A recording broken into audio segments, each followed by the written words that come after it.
નમસ્કાર દર્શક મિત્રો, સત્યમેવ જયતે લાઈવ ન્યૂઝમાં આપનું સ્વાગત છે.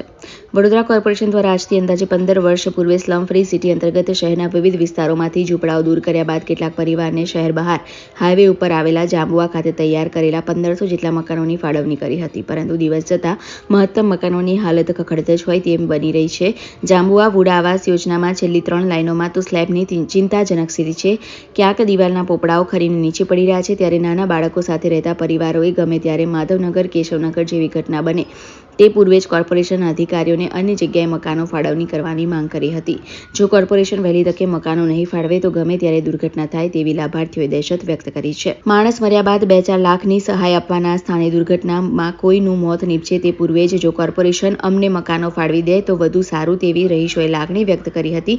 આવાસ યોજનામાં દાદર ઉપરથી જતા બીમ અને કોલમમાં તિરાડો પડી છે અને લગભગ બધી દિવાલોમાં તિરાડો જોવા મળી રહી છે, જેને લઈ કેટલાક લોકો તો મકાન છોડીને અન્યત્ર રહેવા જતા રહ્યા છે, કારણ કે ગમે તે ક્ષણે ધાબાની છત પડવાનો ભય છે. મારું નામ સબાના બિલાલ દિવાન છે. આ મકાન રહેવા લાયક જ નથી. અમને અહીંયા આગળ રહેવું નહીં, તમે બીજી જગ્યાએ અમને શિફ્ટ કરી આપો. આ અડધી રાતે સ્લેબ પડી જાય છે, કાલ ઉઠીને અમે છોકરા લઈને મરી જઈએ તો, એટલે અમને અહીં રહેવું જ નહીં. અમને બીજી જગ્યા સરકારને વિનંતી છે કે અહીંયા આગળ અમારે રહેવું નહીં, બીજી જગ્યા શિફ્ટ કરી આપો. અહીંયા આગળ 1500 જેવા મકાનો હશે કે આ એક આ લાઈન એક પાછળની લાઈન, આ ત્રણમાં તો બહુ જ તકલીફ છે ને મેં અહીંયા આગળ જ રહું છું. મારા ઉપર જ મકાન પડી ગયું છે, એટલે મેં મારા છોકરાઓને લીધે અમને અહીંયા આગળ રહેવું જ નહીં. અમને બીજી જગ્યાએ તમે શિફ્ટ કરી આપો. મારું નામ છે સાજિદ દિલાવર મંસૂરી. મેં જાંબા નેહરુમાં રહું છું. પુરાના મકાનમાં સ્લેબ પડે છે મારા ઉપર, ચોથા મારા પડી ગયા છે અને બધા બ્લોકમાં તિરાડા છે નીચેથી ઉપર સુધી. કોઈ આવતું નહીં જોવા માટે, વોટ લેવા માટે બધા આવે છે, કોઈ આવતા નહીં. આજવા રોડ અમે રહેતા હતા, આજવા રોડથી કંઈ નાખ્યા છે જાંબુઆ, તો એ બધા મકાનો બનાવે છે.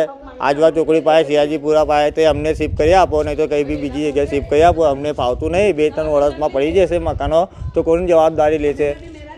બરાબર, 2-5 લાખ રૂપિયા, 10 લાખ રૂપિયાથી કંઈ મતલબ નહીં. નાના બાળકો મરી જાય, માણસો મરી જાય, એના એ છે ને માથીઓ કંઈ છે. હવે અમને શિફ્ટ કરી આપો, આ તમારી વિનંતી છે બસ. રિપોર્ટર સની સિંધે, સત્યમેવ જયતે લાઈવ ન્યૂઝ, વડોદરા.